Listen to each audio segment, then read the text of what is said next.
Hi friends, இந்த video நம்ம சூப்பரான ஒரு அப்டேட் பற்றி பார்க்க போகிறோம்.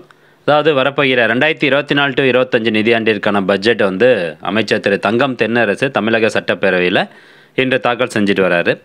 இதில் முக்கியமான ஒரு அப்டேட் வந்து நம்ம பார்க்கலாம். அதாவது என்ன சொல்லியிருக்காங்கன்னா, கலைஞரின் கனவு இல்லம் அப்படிங்கிற ஒரு புதிய திட்டம் கொண்டு வர போகிறாங்க.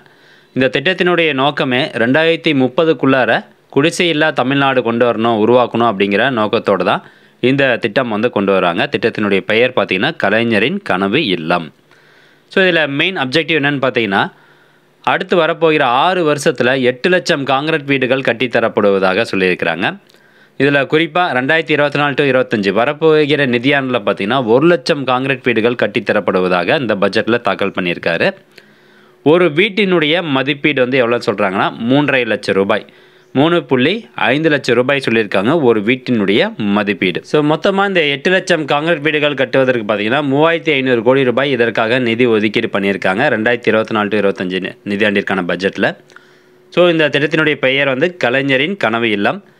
இதற்கான ஜிஓ வந்து அஃபிஷியலாக இதுக்கப்புறம் தான் வெளியிடுவாங்க. அந்த ஜிஓவில் தான் நம்மளுக்கு எல்லா டீட்டெயில்ஸுமே இருக்கும். யார் யாரெல்லாம் இந்த காங்கிரீட் வீடுகளுக்கு எலிஜிபிள் பர்சன்ஸு, இப்போ எல்லாமே ஆண்டு வருமானம் எல்லாமே வச்சுருப்பாங்க.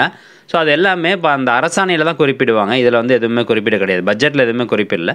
ஸோ அந்த அரசாணை வெளிவந்ததுன்னா நம்ம சேனலில் ஒரு வீடியோ வந்து அப்லோட் பண்ணுறோம். ஸோ நீங்கள் தகுதி இருந்தால் இந்த காங்கிரீட் வீடுகளுக்கு அப்ளை பண்ணி நீங்கள் வாங்கிக்கலாம். கலைஞரின் கனவு இல்லம் இந்த திட்டத்திற்கு நீங்கள் எலிஜிபிளாக அப்படிங்கிறத நீங்கள் செக் பண்ணி பார்த்துக்கலாம்.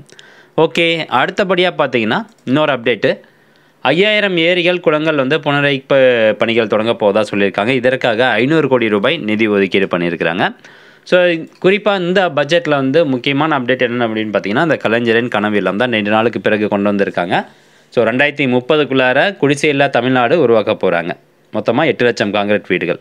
ஸோ இந்த தகவல் முடிஞ்சவங்க நிறைய பேருக்கு ஷேர் பண்ணுங்கள். மீண்டும் அடுத்த ஒரு நல்ல பதிவில் சந்திக்கலாம். நன்றி, வணக்கம்.